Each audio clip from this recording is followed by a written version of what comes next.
Hello, इस वाले video में हम लोग बात कर लेते हैं अपनी चौथे सब टाइप के बारे में, जो कि है TH17 सेल्स।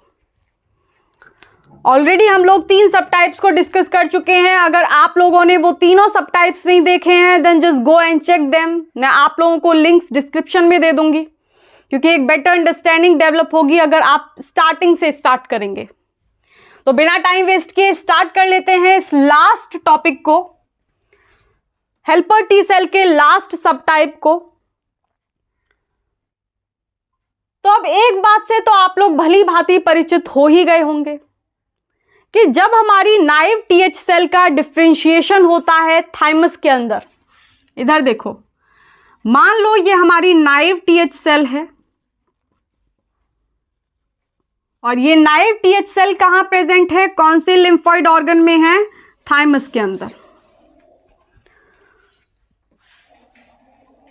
तो जब इस नाइव टीएच सेल का डिफरेंशिएशन इन दो फैक्टर्स की प्रेजेंस में होगा, IL-6 and transforming growth factor beta, तो उस केस में ये जो हेल्पर टी सेल होगी ये हमारे TH17 सब टाइप में कन्वर्ट हो जाएगी।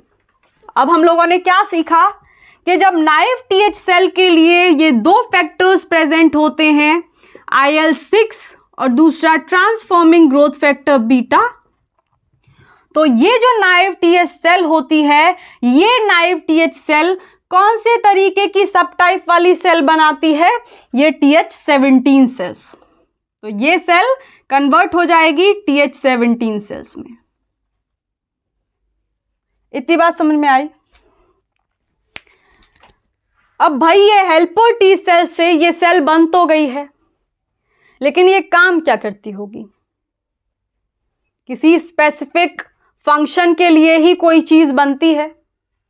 तो इस इम्यून सेल का क्या फंक्शन होता होगा, उसके बारे में बात कर लेते हैं। एक्टिवेट होने के बाद ये जो TH17 सेल है, ये कौन कौन से साइटोकाइंस के मॉलिक्यूल्स को सिक्रीट करती है, इस बारे में बात कर लेते हैं। देखो इधर, जैसे ही इस TH17 सेल को सिग्नल मिलता है कि होस्ट की बॉडी के अंदर कोई पैथोजन डेवलप हो गया है या फिर इन्वेड कर गया है या फिर एंटर कर गया है, तो जब ये TH17 सेल्स एक्टिवेट होंगी तो ये सेल्स कुछ स्पेसिफिक तरीके के साइटोकाइंस को सिक्रीट करेंगी। और वो साइटोकाइंस कौन कौन से होंगे, IL-17, IL-22 एंड IL-23। और जैसा कि हम बार बार देख चुके हैं कि जो स्पेसिफिक साइटोकाइंस होते हैं उनके स्पेसिफिक फंक्शंस होते हैं। तो भाई अब ये जो साइटोकाइंस हैं जो इस हेल्पर टी सेल के TH17 सब टाइप ने सिक्रीट किए हैं, वो काम क्या क्या करते हैं, इतनी बात समझ में आ रही है ना। कि जो TH17 सेल होती हैं ये बनती इन फैक्टर्स की वजह से हैं, और जैसे ही ये TH17 सेल्स एक्टिवेट होती हैं, तो एक्टिवेट होने के बाद ये पैथोजेंस को कुछ साइटोकाइंस के मॉलिक्यूल्स को सिक्रीट करके खत्म करती हैं। और वो साइटोकाइन इन सेल के द्वारा कौन कौन से बनते हैं, IL-17, IL-22 एंड IL-23।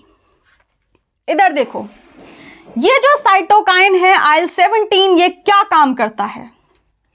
ये जो IL-17 होता है, ये गट के जो पैथोजन होते हैं, चाहे वो इंटेस्टाइन के अंदर हो चाहे वो लंग्स के अंदर हो, ये गट पैथोजन को डिफेंस उनसे प्रोवाइड करने में हेल्प करती है, यानी गट वाले जो पैथोजन होंगे उनको मारने का काम करती हैं। तो इतनी बात समझ में आई। ये जो हमारा साइटोकाइन का मॉलिक्यूल IL-17 इस TH17 सेल्स के द्वारा जो सिक्रीट किया गया है, ये गट में प्रेजेंट जो पैथोजन हैं, चाहे वो इंटेस्टाइन हो चाहे वो लंग्स हो, उन पैथोजन को खत्म करने का काम करती हैं, होस्ट की बॉडी को उन पैथोजन से डिफेंड करने का काम करती हैं। और अगली बात इनके बारे में यही है कि हम लोगों ने देखा था ये जो सेल्स होती हैं इनके लिए कोई कमिटमेंट फैक्टर काम करता है। यानी इस नाइव टीएच सेल को कैसे पता चल रहा होगा कि मैं किस वाले सब टाइप के लिए कमिटेड हूं, कुछ तो होगा। तो ये जो काम होता है या फिर ये जो दुविधा होती है इस नाइव टीएच सेल की, वो दुविधा मिटाने का काम करते हैं ट्रांसक्रिप्शन फैक्टर। और हर तरीके की सब टाइप के लिए एक स्पेसिफिक ट्रांसक्रिप्शन फैक्टर होता है। जैसे अगर हम लोग TH1 सेल्स के लिए बात करें तो टी बिट था। अगर हम लोग टी रेगुलेटरी सेल्स के लिए बात करें तो हमारा FOXP3 था। तो इधर देखो, मान लो कि कोई हमारी नाइव टीएच सेल है और इस नाइव टीएच सेल का जब डिफरेंशिएशन होगा तो इस नाइव टीएच सेल के अंदर अगर roar gamma T transcription factor है तो ये जो हमारी नाइव टीएच सेल होगी ये कमिटेड हो जाएगी इस सब टाइप में कन्वर्ट होने के लिए, कि इसका कन्वर्जन, इसका जो डिफरेंशिएशन है उस डिफरेंशिएशन के बाद जो ट्रांसफॉर्मेशन होगा वो ट्रांसफॉर्मेशन TH17 सेल्स में ही होगा। तो इतनी बात समझ में आई।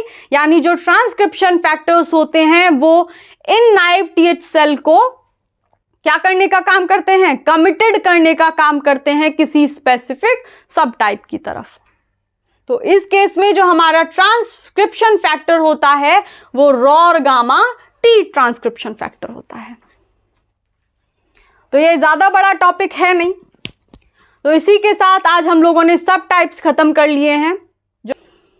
जो हमारा आगे वाला लेक्चर होगा उसमें हम लोग मैच्योरेशन ऑफ टी लिम्फोसाइट्स के बारे में बात करेंगे कि पॉजिटिव सिलेक्शन क्या होता है, नेगेटिव सिलेक्शन क्या होता है, ये किस तरीके से होते हैं।